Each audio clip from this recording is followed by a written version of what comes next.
Hello, आज हम लोग डिस्कस करेंगे पॉलिनेशन का next part, that is cross pollination. ठीक है, सेल्फ पॉलिनेशन हम लोगों ने डिस्कस कर लिया था प्रीवियस वीडियो में। नेक्स्ट है हमारा क्रॉस पॉलिनेशन। अब क्रॉस पॉलिनेशन के अंदर फर्दर सब हेडिंग्स जो है वो है ज़ीटेनोगैमी एंड जीनोगैमी। ये दो टाइप्स आते हैं क्रॉस पॉलिनेशन के अंदर। सबसे पहला है हमारे पास ज़ीटेनोगैमी। ज़ीटेनोगैमी जो होती है, हम लोगों ने पढ़ा था इसका basic difference, that it is the type of pollination in which anther of pollen grains from anther to stigma transfer to stigma on different flowers but on the same plant। ठीक है, सेम प्लांट के to different flowers के बीच में अगर pollination होता है तो हम इस particular type of cross pollination को क्या बोलेंगे? ज़ीटेनोगैमी बोलेंगे। ठीक है, नाउ एक इम्पॉर्टेंट चीज़ आपको ध्यान रखनी है कि ये क्रॉस पॉलिनेशन है। We know why it is a cross pollination, because functionally और ecologically it is a cross pollination, because it requires pollinators, है ना। पॉलिनेटर्स चाहिए होते हैं इसके लिए। अब हम लोगों ने इसीलिए तो डिवाइड कर रखा है क्रॉस पॉलिनेशन और सेल्फ पॉलिनेशन, इसी के बेसिस पे डिवाइड कर रखा है दैट जिन ऑर्गेनिजम्स को, ठीक है, जिन ऑर्गेनिजम्स को पॉलिनेटर्स, जिन फ्लावर्स को पॉलिनेटर की रिक्वायरमेंट होती है फॉर देयर पॉलिनेशन, तो हम उनको क्या बोलते हैं? ऐसे फ्लावर्स को हम लोग क्या बोलते हैं? क्रॉस पॉलिनेशन के अंदर लेते हैं। In which they do not require pollinators for their pollination, हम उनको ऑटोगैमी के अंदर रखते हैं। ऐसे फ्लावर्स को ऑटोगैमी टाइप ऑफ पॉलिनेशन उनके अंदर होता है। ठीक है, नाउ तो इस तरीके से तो ये क्या हो गया? जीनोगैमी है। मतलब इस तरीके से तो ये क्रॉस पॉलिनेशन है। बट अगर हम लोग जेनेटिकली देखें, सेम प्लांट है और सेम प्लांट के जो फ्लावर्स होते हैं उनकी जेनेटिक सेम होती है, एज इन वो एक ही प्लांट पे डेवलप हुए हैं, तो सेल तो एक ही था इनिशियल स्टेज पे, उससे ही सारा डेवलप हुआ है, तो सबके अंदर जीनोम सेम है। इट मीन्स सबके अंदर जेनेटिक कॉन्स्टिट्यूशन सेम है। और अगर सेम है तो वो जेनेटिकली सेल्फ पॉलिनेशन की तरह हम इसको कंसिडर कर सकते हैं। एक तरीके से सेल्फ पॉलिनेशन ही है, बिकॉज अगर एंथर सेम फ्लावर का होता है, ठीक है, एंथर अगर सेम फ्लावर का सेम स्टिग्मा पे जाता है तो भी वही बात है। और अगर एक प्लांट के दो फ्लावर में अगर एक एंथर दूसरे स्टिग्मा पे जाता है, देन भी समहाउ बात वही रहती है, बट थोड़ा सा डिफरेंस होता है। ठीक है, सो ये दो पॉइंट आपको बिल्कुल अच्छे से याद रखने हैं, दैट जेनेटिकली ये क्या है? सेल्फ पॉलिनेशन है। ठीक है, बट फंक्शनली और इकोलॉजिकली ये क्या है? आपका क्रॉस पॉलिनेशन है, जिसके अंडर हम लोग इसको पढ़ रहे हैं। Next we have in cross pollination xenogamy. Okay, next we have xenogamy. What is xenogamy? Xenogamy is a type of cross pollination, okay, in which anther or pollen grain from anther to stigma is transferred on different plants, है ना। Different flower होंगे और different plant होंगे इस case के अंदर। पहले case के अंदर सेम फ्लावर सेम प्लांट, दूसरे ज़ीटेनोगैमी वाले केस के अंदर different flower but same plant. Here different plant in different flower. Okay, now what are the conditions? We'll discuss the conditions to achieve xenogamy और क्रॉस पॉलिनेशन को mainly achieve करने के लिए कुछ कंडीशंस हम लोग पढ़ेंगे। सेम वैसे जैसे हमने ऑटोगैमी को अचीव करने के लिए कुछ कंडीशंस रखी थी, कुछ कंडीशंस पढ़ी थी कि कुछ फ्लावर्स इन सब कंडीशंस को फॉलो करते हैं to achieve autogamy. Like that only हम लोग क्या पढ़ेंगे कि जीनोगैमी में भी कुछ ऑर्गेनिजम्स होते हैं, जो प्लांट्स होते हैं, वो कुछ कंडीशंस फॉलो करते हैं, जिसकी वजह से वो क्या फेवर करते हैं? जीनोगैमी को फेवर करते हैं। ठीक है, और हम इसको आउट ब्रीडिंग डिवाइसेस भी बोल सकते हैं इनको। याद कीजिए, इन ब्रीडिंग डिप्रेशन हम लोगों ने पढ़ा था ऑटोगैमी के अंदर। अगर बार बार इन ब्रीडिंग होती है, बार बार ऑटोगैमी होती है, तो उसको इन ब्रीडिंग डिप्रेशन बोलते हैं। ठीक है, and out breeding devices what? जब इन ब्रीडिंग से अलग हो रहा, अलग मतलब जब क्रॉस पॉलिनेशन हो रहा हो, उसको हम लोग आउट ब्रीडिंग बोलते हैं। ठीक है, तो ये आउट ब्रीडिंग डिवाइस भी हो गए क्रॉस पॉलिनेशन करने के तरीके, so they are outbreeding device also. तो एक ही बात है, वेदर हम इन लोग को क्रॉस पॉलिनेशन के तरीके मान लें इनको, या फिर हम इनको आउट ब्रीडिंग डिवाइसेस बोल दें। ओके, एक ही बात है अगर दोनों चीज़ें पूछी जाती हैं तो। नाउ सबसे फर्स्ट जो फैक्टर है, सबसे फर्स्ट जो कंडीशन है, वो है यूनिसेक्सुअलिटी। दैट इज हम उसको साइंटिफिकली क्या बोलते हैं? डाइक्लिनी। ठीक है, उसको मोनोक्लिनी बोलते थे in case of autogamy. And अब हम लोग जीनोगैमी के केस में या फिर ज़ीटेनोगैमी के केस में हम लोग क्या बोलते हैं इसको? यूनिसेक्सुअलिटी और डाइक्लिनी। ठीक है, इसके अंदर क्या होता है? देखो, हम लोगों ने दो टाइप के प्लांट्स पढ़े थे। फर्स्ट चैप्टर के अंदर, मोनोशियस और dioecious type of plant. Monoecious कौन से प्लांट्स होते थे? ऐसे प्लांट जहाँ पे सेम प्लांट के अंदर ही मेल और फीमेल रिप्रोडक्टिव स्ट्रक्चर्स हों।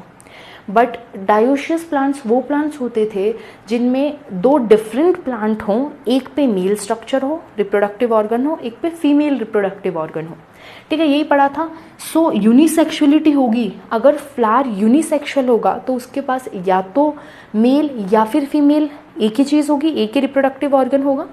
वेदर वो फ्लावर पिस्टलेट हो सकता है या फिर स्टेमिनेट हो सकता है, ये हमने पढ़ा था। या तो वो क्या हो सकता है, पिस्टलेट या फिर स्टेमिनेट।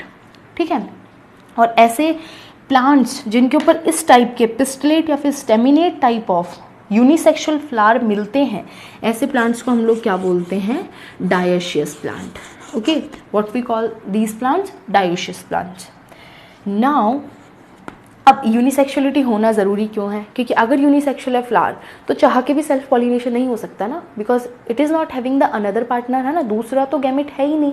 तो ऑफकोर्स अगर खुद के पास दूसरा गैमेट नहीं है तो कहीं बाहर से ही आना है, और अगर कहीं बाहर से आना है मतलब दूसरे फ्लावर से आना है, so that will be considered और कम इन अंडर क्रॉस पॉलिनेशन। फिर वो क्रॉस पॉलिनेशन हो ही जाएगा अपने आप से। ठीक है, सो यूनिसेक्सुअलिटी होना ज़रूरी है। ठीक है, मतलब प्लांट जनरली डायोशियस होने चाहिए, लाइक डेट पाम और पपाया लाइकवाइज। ठीक है, now we have dichogamy. Dichogamy is what, when there is no synchrony, है ना, अगर सिंक्रॉनी ना हो between anther maturation and stigma receptivity. हम लोगों ने एक बात की थी कि ऑटोगैमस जनरली जो फ्लावर होते हैं उनके अंदर जब एंथर मैच्योर होता है सेम टाइम पे स्टिग्मा भी रिसेप्टिव हो जाती है ना, स्टिग्मा भी मैच्योर हो जाती है और वो अलाउ करती है किसको, पॉलन ग्रेन को अपने ऊपर जर्मिनेट होने के लिए। But here in the case of dichogamy there is no synchrony between anther maturation and stigma receptivity. मतलब यहाँ पे जो इनका मैच्योरेशन टाइम पीरियड होता है वो बहुत अलग अलग होता है। ठीक है, सो अलग अलग होता है तो एंथर या तो पहले मैच्योर हो जाता है या फिर स्टिग्मा पहले मैच्योर हो जाती है।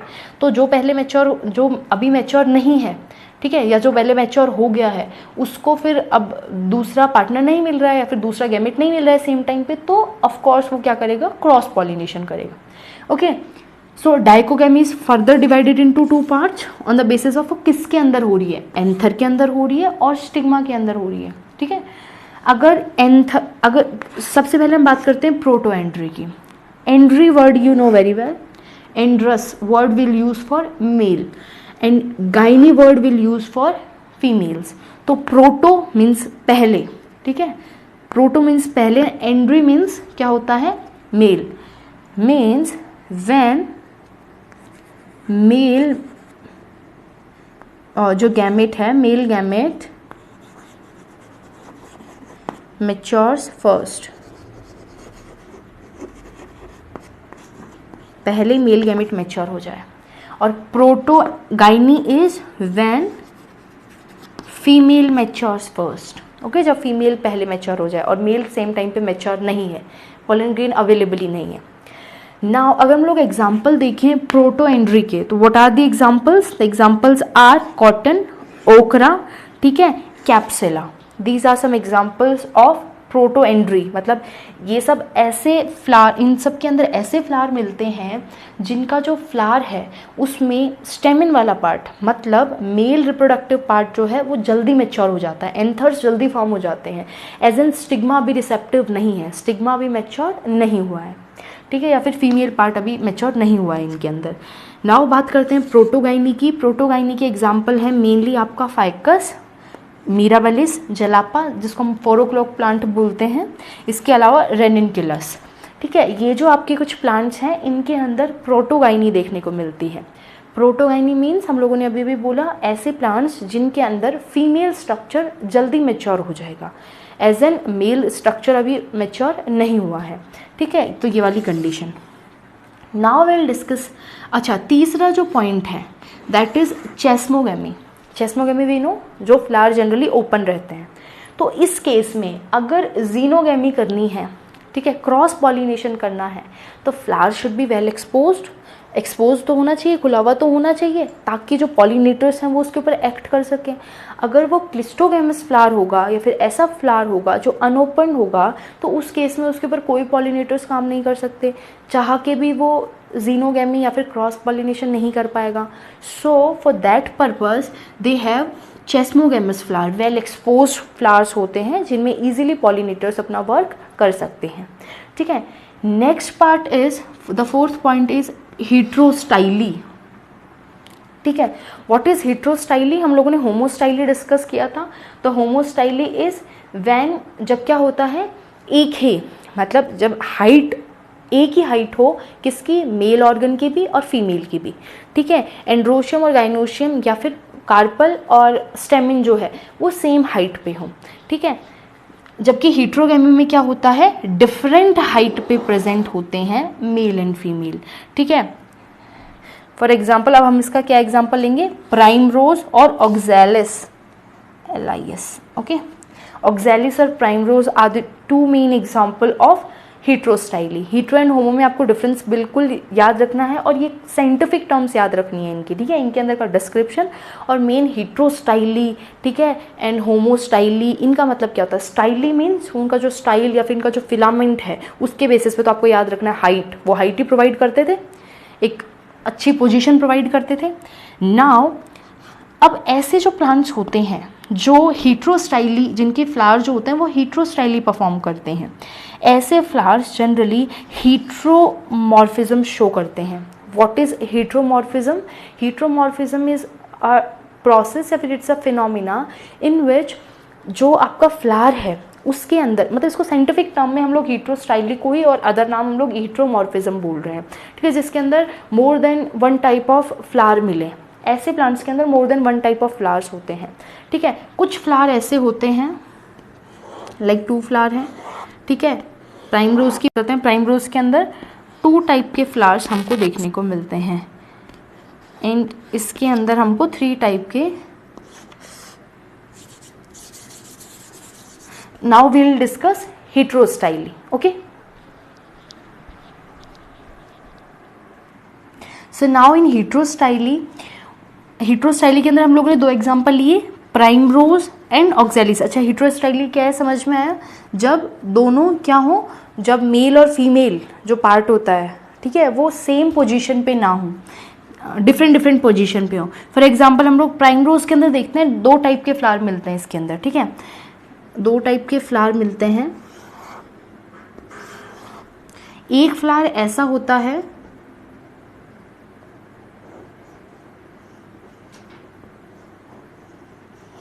जिसके अंदर स्टिग्मा इज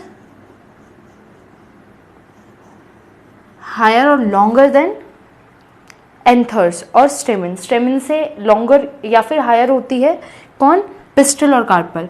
ठीक है, so this type of arrangement और this type of flowers are known as pin. Okay, हम इनको एक टर्म देते हैं पिन। एंड दूसरे जो फ्लावर्स होते हैं प्राइम रोज के अंदर ही कुछ फ्लावर्स ऐसे होते हैं, कुछ फ्लावर ऐसे होते हैं जिनके अंदर स्टिग्मा और सॉरी जो पिस्टल होता है वो तो बहुत शॉर्ट होता है, जबकि जो एंथर होते हैं वो बहुत लॉन्ग होते हैं। ठीक है, and this type is termed as thrum. Okay, pin and thrum. तो ये 2 टाइप के क्या मिलते हैं, फ्लावर्स मिलते हैं। ठीक है, अब इनके अंदर क्या होगा, पिन वाले फ्लावर्स के अंदर ये जो स्टिग्मा है वो एक्सपोज्ड है, जबकि एंथर्स बहुत नीचे। अगर वो मैच्योर हो भी गए तो बहुत कम चांसेस है कि इसके जो पॉलिन ग्रेन्स हैं, सेम फ्लावर के एंथर की जो पॉलिन ग्रेन है वो पॉलिनेट कर पाएँ सेम स्टिग्मा को, बहुत कम चांसेस हैं। बट अगर ये पूरी अच्छे से एक्सपोज्ड है तो जो दूसरे फ्लावर्स हैं वो क्या करेंगे, पॉलिनेशन कर सकते हैं इजीली। ओके, नेक्स्ट इज थ्रम के अंदर क्या होता है, दूसरे टाइप के फ्लावर्स के अंदर क्या होता है, लाइक जो एंथर्स होते हैं दे आर लॉन्गर, है ना, देन योर कार्पल। कार्पल से लॉन्गर क्या होते हैं आपके स्टेमिन्स होते हैं। दैट्स वाई जो एंथर होते हैं, एंथर वेल एक्सपोज्ड है, तो जब भी ये डाइसेंस होंगे तो ये क्या हो जाएंगे, बाहर ही डिस्पर्स्ड हो जाएंगे फ्लावर के बाहर। कभी भी बहुत कम चांसेस होते हैं कि ये जो एंथर हैं वो सेम स्टिग्मा पे पॉलिनेट करें या सेम स्टिग्मा पे गिरे। ओके, तो ये पिन एंड थ्रम किसका एग्जाम्पल हो गए, 2 टाइप के फ्लावर्स किसके अंदर मिलते हैं, प्राइम रोज के अंदर। ऐसे ही ऑक्जेलिस के अंदर 3 टाइप के मिलते हैं, 2 तो यही होते हैं, तीसरे जो होते हैं वो नॉर्मल बाइसेक्शुअल होते हैं, है ना, नॉर्मल होते हैं। बाइसेक्शुअल तो ये भी हैं बट पोजीशन का डिफरेंस है, उनके अंदर सेम पोजीशन होती है, कोई डिफरेंस नहीं होता है। तो 3 टाइप के फ्लावर आपको ऑक्जेलिस के अंदर मिलते हैं, जबकि 2 टाइप के प्राइम रोज के अंदर मिलते हैं। तो ये हमने क्या पढ़ लिया, हेटेरोस्टाइली पूरा देख लिया। नाउ द 5th फीचर और 5th condition is self incompatibility. It is a genetic process और जेनेटिक मैकेनिज्म। एक प्लांट के पास ये या फिर एक स्टिग्मा के पास एक जेनेटिक मैकेनिज्म होता है जिसके थ्रू वो सेल्फ पॉलन, खुद के पॉलन को पॉलन ट्यूब जर्मिनेट नहीं करने देती या फिर उसको जर्मिनेट नहीं होने देती, पॉलन ट्यूब ग्रोथ नहीं करने देती, ठीक है। जबकि जो दूसरा पॉलन ग्रेन है, ठीक है, उसको अलाउ करती है कि आप, या फिर जो दूसरा पॉलन ग्रेन है उसको अलाउ करती है कि वो अपनी पॉलन ग्रोथ करे, वहाँ पे पॉलन ट्यूब ग्रोथ करे या फिर पॉलन जर्मिनेशन करे। इट मीन्स खुद के पॉलन ग्रेन को, खुद के मेल रिप्रोडक्टिव स्ट्रक्चर को वो नहीं अलाउ करती है और दूसरे स्ट्रक्चर को अलाउ करती है, ठीक है। घर वाला नहीं, इसमें पड़ोसी वाला सीन है, ठीक है। इसके अंदर क्या होगा, सेल्फ इनकम्पेटिबिलिटी में जो खुद का एंथर होगा वो नहीं कर सकता इसको फर्टिलाइज नहीं कर सकता है, जर्मिनेट नहीं कर सकता खुद की स्टिग्मा पे, जबकि पड़ोसी मीन्स दूसरा फ्लावर आके कर सकता है एंड ये अलाउ भी करती है। Yes, now you are compatible, ठीक है। और इसमें सेल्फ इनकम्पेटिबिलिटी में खुद के ही पॉलन ग्रेन को इनकम्पेटिबल करवा देती है ये, मतलब उसको जर्मिनेट होने ही नहीं देती, अलाउ नहीं करती। कुछ ऐसे फैक्टर्स होते हैं, ठीक है, कुछ ऐसे जीन्स होते हैं जो शुरू से इनके जीनोम में इनकॉर्पोरेटेड होते हैं। ड्यू टू दैट इनके अंदर क्या होता है, कुछ रिएक्शंस होती हैं। पॉलन ग्रेन जब भी स्टिग्मा के ऊपर जाता है कुछ केमिकल रिएक्शंस होती हैं, उन रिएक्शन के अंदर पता चल जाता है कि पॉलन ग्रेन खुद का है, वेदर सेम स्पीशीज़ का है या फिर दूसरे प्लांट का है ना। दूसरा प्लांट मतलब स्पीशीज सेम है, प्लांट दूसरा है, तो दूसरे प्लांट का है, सेम प्लांट का है, ये इन रिएक्शंस के अंदर पता चल जाता है। और पता चलने से वो खुद के पॉलन ग्रेन की जर्मिनेशन को रोक देती है, और अगर दूसरा पॉलन ग्रेन पता चलता आया है तो वो उसको अलाउ करती है, ठीक है। ऐसा होता है टी एंड ऑर्किड्स के अंदर, ठीक है। टी एंड ऑर्किड्स के अंदर जनरली होता है। So it is the self compatibility is genetic mechanism in which self pollen cannot fertilize the ovule by inhibiting pollen cannot, it's not genetic mechanism by which self pollen cannot fertilize the ovule by inhibiting pollen germination and pollen tube growth in pistil। उस pollen को inhibit कर देता है, कैसे, उसकी growth को आगे ना बढ़वा के, ठीक है। इसका एग्जांपल हमारे पास क्या है, टी और ऑर्किड। नेक्स्ट है हमारे पास प्रीपोटेंसी। प्रीपोटेंसी भी एक टाइप का सेल्फ कंपेटिबिलिटी का ही सब टाइप है, बट हम इसको फर्दर अलग पढ़ते हैं। कैसे, प्रीपोटेंसी के अंदर क्या होता है, like pollen grain, 2 pollen grain गिरे हैं एक स्टिग्मा पे, एक तो खुद का पॉलन ग्रेन है, ठीक है, सेम एंथर का, सेम फ्लावर का, बट एक दूसरे फ्लावर का है। तो क्या होता है, जो खुद का पॉलन ग्रेन है उसकी दोनों पॉलन ग्रोथ करते, पॉलन ट्यूब फॉर्मेशन करते हैं, मतलब दोनों के अंदर क्या होता है, जर्मिनेशन होता है। बट खुद का जो पॉलन ग्रेन है उसका जर्मिनेशन स्लो कर देती है due to some factors release by the stigma. तो उसकी तो ग्रोथ क्या हो जाती है, सेम पॉलन ग्रेन की, सेम फ्लावर के पॉलन ग्रेन की ग्रोथ कम हो जाती है पॉलन ट्यूब की। जबकि जो दूसरा पॉलन ग्रेन आया है, ठीक है, क्रॉस पॉलिनेटेड जो पॉलन ग्रेन है, उसकी जो ग्रोथ होती है वो बहुत फास्ट हो जाती है। तो इससे क्या होगा, जिसकी फास्ट ग्रोथ है वो सबसे पहले ओव्यूल के पास पहुंच जाएगा और फर्टिलाइजेशन हो जाएगा। अगर फर्टिलाइजेशन हो गया तो अब वो स्लो वाला धीरे धीरे बेचारा पहुंच भी गया, तब तक वो देखेगा कि बच्चा भी बन गया, मीन्स जायगोट भी बन गया है, एंडोस्पर्म फॉर्मेशन हो गया है, और अब तो फर्टिलाइजेशन की ज़रूरत ही नहीं है, तो वो चाहिए नहीं, तो वो डिसइंटीग्रेट हो जाएगा, ठीक है। एक तरीका होता है। अब ऐसा क्यों किया, वो सेल्फ इनकम्पेटिबिलिटी ही ठीक था, ऐसा क्यों किया कि खुद की भी ग्रोथ होने दे रही है।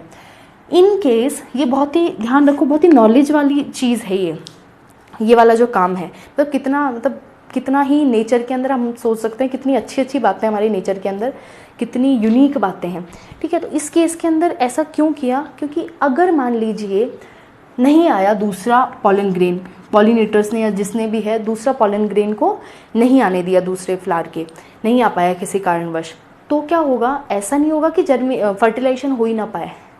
तो इसलिए हम क्या करेंगे, पहली प्रेफरेंस बाहर वाले को दे रहे हैं कि अगर 2 पॉलन ग्रेन गिरे तो मैं बाहर वाले को जल्दी जर्मिनेट होने दूंगी, जबकि अपने वाले को रोक के रखेंगे। बट अगर बाहर वाला आया ही नहीं है तो फिर अपने वाला ही काम आएगा, क्योंकि हमें फर्टिलाइजेशन तो करना है, तब अपने वाले को काम ले लेंगे। तो कितना सही तरीका है प्रीपोटेंसी। तो प्रीपोटेंसी के अंदर अगर ये खुद का पॉलन ग्रेन है तो इसकी पॉलन ट्यूब की ग्रोथ स्लो होगी, दूसरा अगर आया तो उसकी पॉलन ट्यूब की ग्रोथ फास्ट हो जाएगी। ठीक है, that you have to be remember. Next thing is herkogamy. ठीक है, herkogamy is what, these are the in this type the physical barriers, they are physical barriers between anther and stigma। Anther और stigma के बीच में कुछ physical barriers आ जाते हैं जिस वजह से इनका फर्टिलाइजेशन नहीं हो पाता या फिर जर्मिनेशन नहीं हो पाता पॉलन ट्यूब का स्टिग्मा के ऊपर। लाइक हम लोग सबसे पहला पढ़ते हैं पोलिनियम। पोलिनियम क्या होता है, आपने सुना होगा, पोलिनियम जो होता है वो पॉलन सैक होता है। पॉलन सैक इज व्हाट, मतलब एक ऐसा स्ट्रक्चर जिसके अंदर खूब सारे पॉलन ग्रेन हैं, ऐसा एक स्ट्रक्चर होता है और ये मिलता है आपको कैलोट्रोपिस।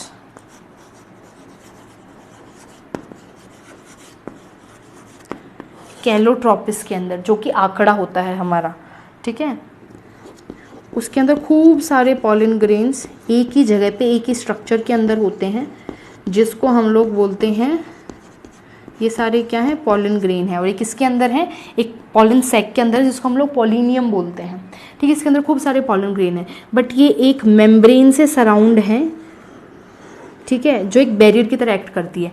अगर ये पोलिनियम जाके अब अगर स्टिग्मा के ऊपर गिर जाए, स्टिग्मा के ऊपर रीच कर जाए, तो भी क्या होगा, जर्मिनेशन नहीं हो पाएगा, बिकॉज बीच में ये बैरियर है। इंटरेक्शन तो किसके बीच में होता है, पॉलन ग्रेन एंड स्टिग्मा की सरफेस के बीच में, और वो दोनों तो डायरेक्ट कांटेक्ट में आ ही नहीं रहे हैं, और अगर नहीं आ रहे हैं तो फर्दर पॉलन ट्यूब जर्मिनेशन नहीं होगा इन दिस केस। बट अगर यही पॉलिनियम कोई पॉलिनेटिंग एजेंट या फिर विंड वगैरह, ये भी पॉलिनेटिंग एजेंट्स होती हैं, विंड के थ्रू, अगर ये विंड करंट के थ्रू ये चला जाए, अगर यहाँ से एंथर से डाइसेंस होने के बाद अगर निकल जाए, तो दूसरे प्लांट तक पहुँचते पहुँचते ये जो आउटर मेम्ब्रेन है ये रप्चर हो जाती है, और वहाँ जाके ये इजीली पॉलिनेशन कर सकता है। ठीक है, वहाँ जाने के बाद ही इजीली फर्टिलाइजेशन और पॉलन ट्यूब जर्मिनेशन कर सकता है। तो कितना सही मैकेनिज्म है ये भी, खुद के ही पॉलन ग्रेन को रोकने के लिए। ठीक है, सेल्फ ऑटोगैमी को या फिर सेल्फ पॉलिनेशन को इनहिबिट करने की सारे हम लोग मैकेनिज्म देख रहे हैं। तो ये कैलोट्रोपिस के अंदर होता है, इसका एग्जाम्पल क्या हो गया, कैलोट्रोपिस। अच्छा, ये प्रीपोटेंसी के जो एग्जाम्पल्स हैं वो हैं आपके लाइक एप्पल। एप्पल के अंदर ऐसा देखने को मिलता है कि खुद के पॉलन ग्रेन को प्रेफरेंस कम देना, दूसरे वाले को ज़्यादा। तुम वेट करो, अगर दूसरे वाला कर गया काम, अपना फर्टिलाइजेशन कर गया, फिर तो तुम्हारा कोई काम नहीं है। बट अगर दूसरे वाला आया ही नहीं तो फिर तो घर की मुर्गी काम आएगी, फिर दाल बराबर नहीं है। ठीक है, तो एप्पल एंड ग्रेप्स के केस में मेनली ये देखने को हमें मिलता है। नेक्स्ट एंड लास्ट किसके अंदर, हर्कोगैमी के अंदर। हर्कोगैमी में ध्यान रखना, मैंने क्या बोला, कुछ फिजिकल बैरियर्स होते हैं जिनकी वजह से सेल्फ पॉलिनेशन नहीं हो पाता। एक तो हमने देख लिया कैलोट्रोपिस के अंदर पोलिनियम। नेक्स्ट हम लोग देख रहे हैं स्टेमन इन केस ऑफ ग्लोरियोसा। ठीक है, ग्लोरियोसा जो प्लांट होता है उसके जो स्टेमन होते हैं वो एक्सट्रोस कंडीशन में होते हैं। एक्सट्रोस मीन्स फेसिंग पेरीफेरी। देखिए, दो टाइप के आपके पॉलन ग्रेन्स होते हैं। ठीक है, एक तो ऐसे दो टाइप के एंथर होते हैं, एक तो ऐसे एंथर होते हैं जो क्या करते हैं, फ्लावर की साइड फेस करके रखते हैं। लाइक जब भी उनके अंदर से डाइसेंस हो तो जितना भी पॉलिनेशन है या फिर जितना भी आपका पॉलन ग्रेन है उस फ्लावर के अंदर ही रिटेन रह जाए, जिससे ऑटोगैमी हो। बट कुछ ऐसे फ्लावर होते हैं जिनके अंदर, जो जनरली क्रॉस पॉलिनेशन प्रेफर करते हैं, ऐसे फ्लावर या फिर प्लांट के अंदर क्या होगा, जो स्टेमन होगा या फिर जो एंथर होगा वो क्या होगा, एक्सट्रोस कंडीशन में होगा, मतलब पेरीफेरी की साइड झुका हुआ होगा, थोड़ा सा बैंड होगा बाहर की साइड, ताकि अगर एंथर का डाइसेंस हो तो भी डायरेक्ट अंदर आने के चांसेस कम हो। सेम फ्लावर के स्टिग्मा को फर्टिलाइज और जर्मिनेट करने के चांसेस कम हो जाते हैं इसके अंदर। तो इस कंडीशन के अंदर जो आपके जो पॉलन ग्रेन्स होते हैं और एंथर होता है या फिर स्टिग्मा होता है, it is in extrorse condition. What is extrorse condition? The condition in which all the anthers face towards periphery. Periphery is away from centre. Centre से बाहर जो भी चीज़ हम लोग बात करेंगे वो क्या होती है? पेरीफेरी होती है. ओके, और इसका example gloriosa. Gloriosa is the example of this stem जिसके अंदर एक्सट्रोज टाइप के एंथर्स होते हैं. ठीक है, तो ये हम लोगों ने सारा क्या डिस्कस कर लिया? हम लोगों ने डिस्कस कर लिया क्रॉस पॉलिनेशन. ठीक है, क्रॉस पॉलिनेशन के टाइप्स कौन कौन से? Xenogamy and geitonogamy. और इसको फेवर करने वाले जितने भी प्रोसेस हैं, मतलब कि all the conditions which favour the cross pollination. ठीक है, क्रॉस पॉलिनेशन को जितनी भी कंडीशन फेवर करती हैं वो सब हमने पढ़ लिए हैं. डिफरेंट प्लांट्स डिफरेंट अपने अपने तरीके से उन्होंने अपना मैकेनिज्म बना रखा है किसी भी तरीके से सेल्फ पॉलिनेशन को इनहिबिट करने का. और क्यों सेल्फ पॉलिनेशन को इनहिबिट करना है, that we know very well. अच्छा, अब अगर हम लोग क्रॉस पॉलिनेशन की एडवांटेजेस की बात करें तो वो सब डिसएडवांटेज जो ऑटोगैमी की थी वो हीट्रोगैमी की एडवांटेजेस जो ऑटोगैमी की जो सब एडवांटेजेस थी वो इस क्रॉस पॉलिनेशन की क्या हो जाएंगी? सारी एडवांटेज हो जाएंगी जो उसकी डिसएडवांटेज थी. लाइक क्या क्या डिसएडवांटेज थी ऑटोगैमी की? कि ऑटोगैमी के अंदर वेरिएशंस नहीं होते थे बिकॉज सेम टाइप का जीन रहता था, क्योंकि सेम टाइप के पॉलन ग्रेन सेम टाइप के स्टिग्मा को जर्मिनेट सेम टाइप के स्टिग्मा पे जर्मिनेट करते थे. बट इन दिस केस, इस वाले केस के अंदर क्या हो रहा है? सेम एंथर नहीं है, स्टिग्मा भी सेम नहीं है. That's why variation will be there. Due to aggregation of these variation it will results into evolution. Evolution होता है एग्रीगेशन होने की वजह से. And then at last there is formation of new species, और we can say speciation will be there. नई species बनने लग जाएंगी एट लास्ट. ठीक है, तो ये क्या हो गई? इसकी एडवांटेजेस हो गई. एंड इसकी डिसएडवांटेजेस क्या हो गई? ये फ्री नहीं है. It is totally depends on, ये जो भी प्रोसेस हैं हमारे, जितने भी क्रॉस पॉलिनेशन के प्रोसेस हैं, ठीक है, या जितने भी क्रॉस पॉलिनेशन करने वाले फ्लावर्स हैं, they are totally depends on pollinators. ठीक है, ये बिना पॉलिनेटर्स के कुछ भी नहीं है. अगर पॉलिनेटर्स नहीं है तो उनका पॉलिनेशन होना जनरली क्या होता है? बहुत कम होता है. इनकी संभावनाएं बहुत कम हो जाती हैं पॉलिनेशन की, अगर पॉलिनेटर्स नहीं हैं तो. ठीक है, सो थैंक यू.